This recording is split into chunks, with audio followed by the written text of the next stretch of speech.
Hi, I'm Nick, and I am drinking Elysian, the Immortal IPA. And I'm Skylar, and I'm drinking Fremont Universal Pale. And tonight we are watching Transformers: Age of Extinction. Indeed. Yes. And hopefully we'll get pretty wasted. Something of that. I'm interested to see this movie. Neither of us have seen it, so Super stoked, having watched the animated show myself as a child. Oh well, So, yeah.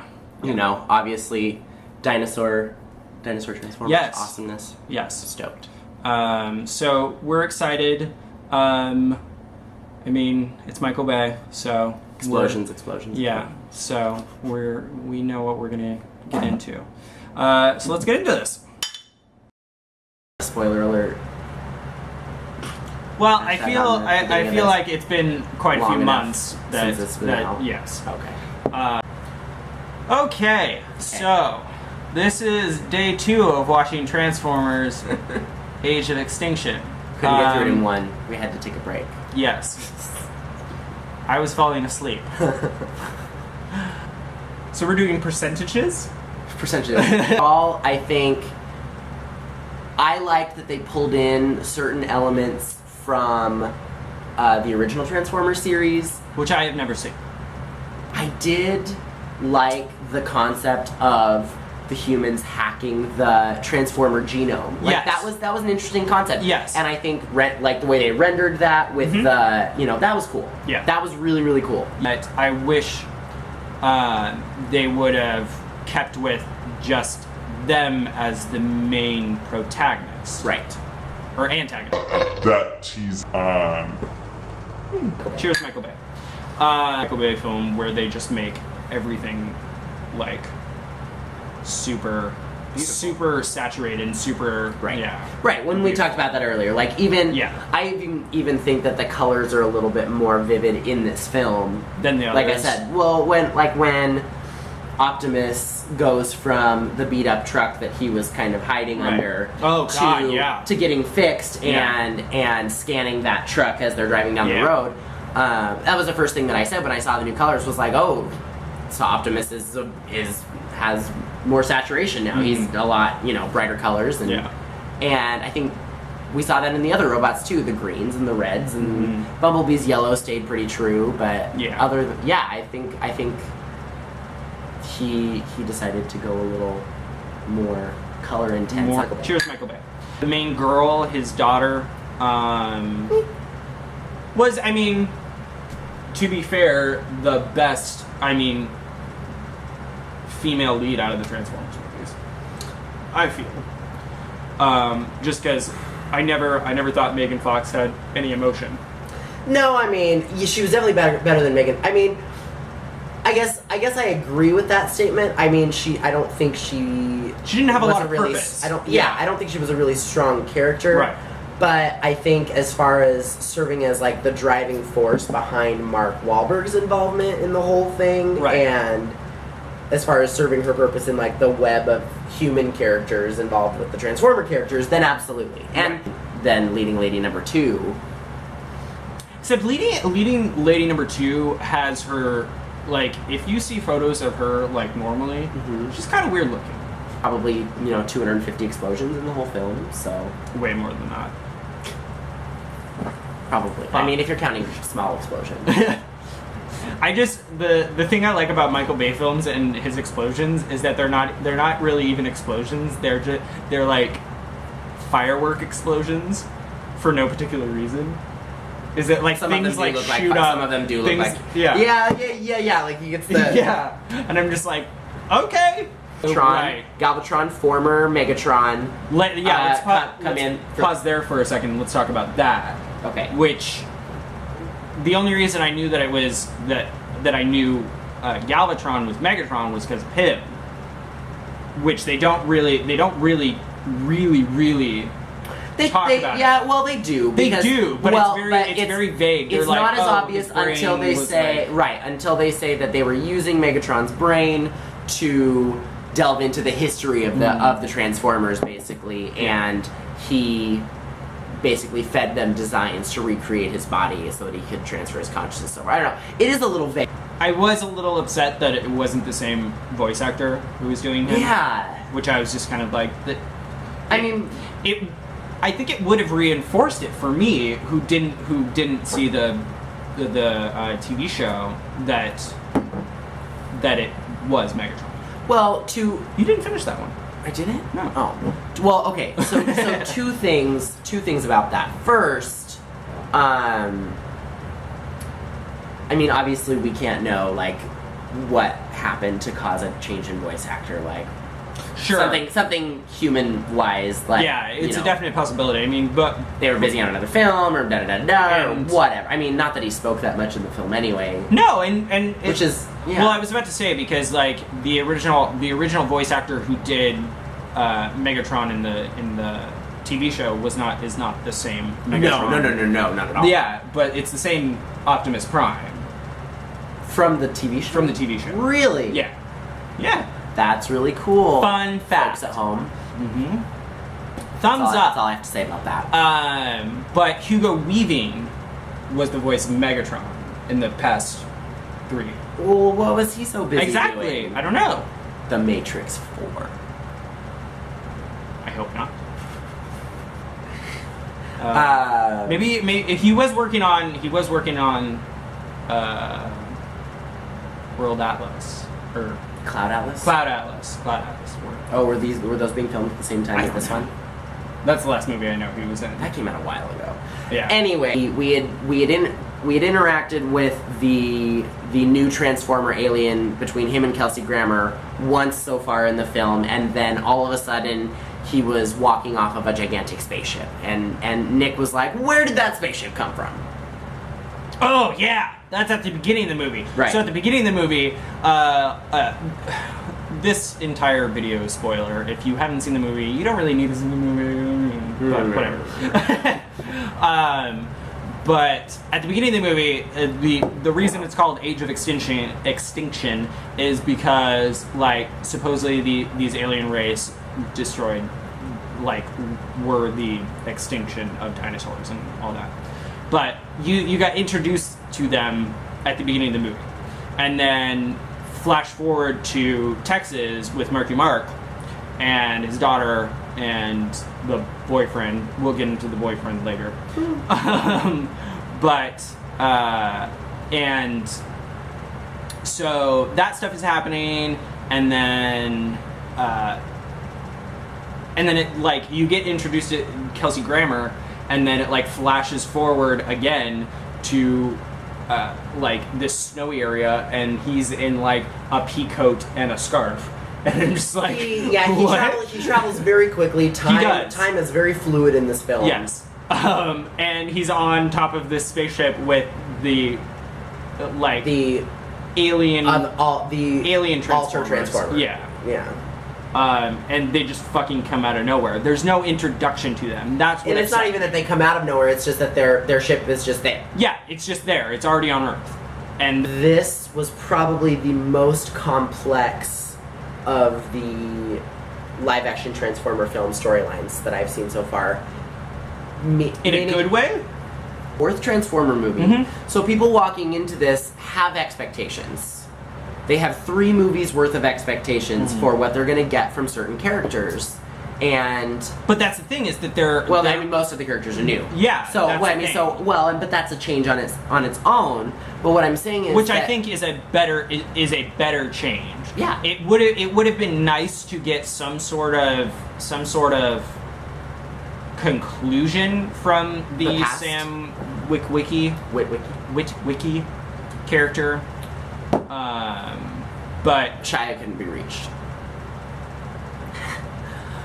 He was doing another installation.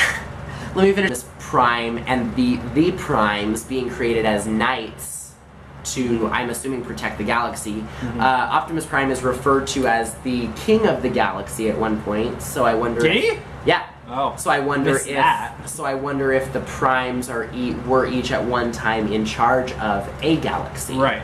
And that kind of also hints back at, was that 3? The Prime one? No, that was 2. It was 3. That was 3? Where they talk about the primes more. Right. And where the guy in the desert. Yeah. The Transformer in the desert with the cloak and stuff. Yeah. Was that 2? That was 3. Dark Side of the Moon. I can't remember. I really can't. But what are you saying about that? We should have done some more research and watched I know. the last 3.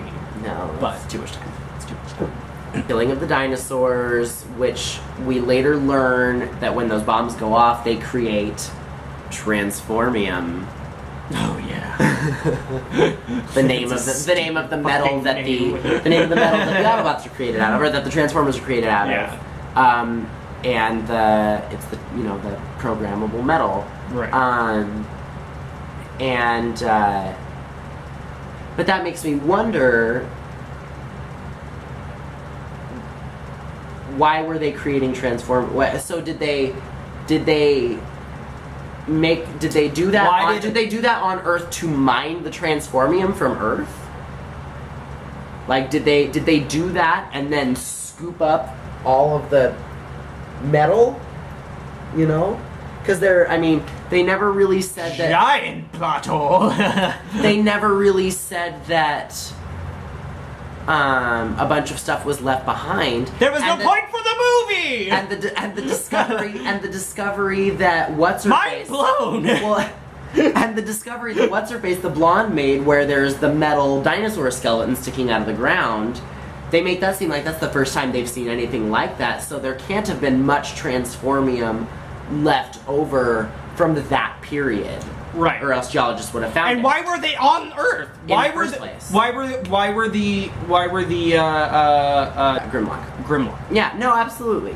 Was it really awesome? I think it's actually really funny that they only mention one of the Dinobots' names in the movie, and it wasn't Grimlock, it was Spike.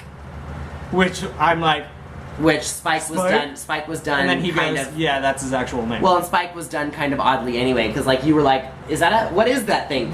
It was supposed to be a Stegosaurus, but they had his spikes coming off like this instead of in rows, because I think it was more battle friendly. And he was also not on all 4.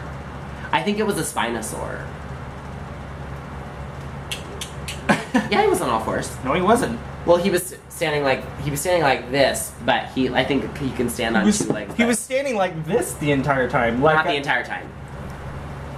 Runs on all 4s. I saw it. Couldn't care less about the human emotions of the movie. I just came for some fucking robot fights. Yeah. The Irish rally car driver. Yep, he definitely drove off of a building. Oh my god! There was an extremely convenient ramp. With 2 ramps. Yeah, they drive into a building, and then they drive out of the building off of a ramp inside of the building, and then drive onto. No, wait. You're telling this all wrong. No, I'm not. So they drive up its parking garage, right? So they're driving up, they're circling, they're trying to lose people, and then the girlfriend is like, "Honey, do the thing." And then is that what she said? Yeah, she says, "Do the thing." And then he's driving around, and then all of a sudden she yanks back on his emergency brake. Car skids to the side. He speeds forward and straight off of this ramp into midair, and you're like, "Fuck!" He just drove out of the building. You're just like, and then. Not 3 seconds later, there is a super convenient second ramp for him to land. Legitimately, like a rally car ramp. Setup ramp that is curved and everything to make it so that the car does not get screwed But it was appropriately rusted for the purpose of the movie. Yes, it was. But, overall, overview. Do you want to do percentage, or do you want to do out of 10? Let's do out of 10. Out of 10? Okay. So ratings out of 10. Guest star. Go. Optimus Prime, 9 out of 10. Galvatron, 6 out of 10. He's giving them my character. Okay. New alien race, 10 out of 10. And I know he'll fight me on that one. I'm not giving points for every single character that's in the movie. Overall, I would say... Wait, Marky Mark. You gotta do Marky Mark. Mark Wahlberg, 7 out of 10. That's a decent score. Overall, I would say 6 out of 10, unfortunately. 6 out of 10? Maybe 5.5. 5.5 to 6. I think is fair. I'm gonna do a couple breakdowns. So I thought Marky Mark was a solid Use 7. his real name once in the video. I did already. I've already used his name. Fine. I've already used his full name once, and I like. It's more endearing to call him Marky Mark. I'm sure he loves it. He probably does. I give Marky Mark a solid 7 out of 10. Okay. I enjoyed him. He did his job. He had some. I normally enjoy him in general. So. Mark Wahlberg, everybody. Tucci is solid 8 out of 10. Yeah. He was one of them. He's enjoyable in anything, so he's always fun to watch. I think that note points for him over the course of 15 minutes falling in love with his Asian chick? assistant. I was about to give great. Asian chick a 9 out of 10 Okay. because she was cute and kind of quirky and funny, and she was Asian and badass. And the fucking scene with the other Asian dude Was hilarious. Every Asian person knows karate. I'm not being racist. It's just a thing in the fucking movie. So, overall, I would give it a solid... I'm gonna give it a 5 out of 10. Called it. Knew it in my mind. I definitely did not hate it. It is not one of my favorite movies. I would certainly say I would maybe possibly own 3. I just have never really had the opportunity to own 3. I would not own this movie. So, Would you say that this movie sets an interesting enough precedent that you could be potentially excited about seeing the next one? as long as Michael Bay is not involved. I would love for Michael Bay to not be involved in the next one. Do you think it's going to happen? Yes. Really? He's openly said that he's not doing another one. Well then, So. here's the next Transformers movie. Yeah. See you next time. Let's do that again, because I liked that. Okay.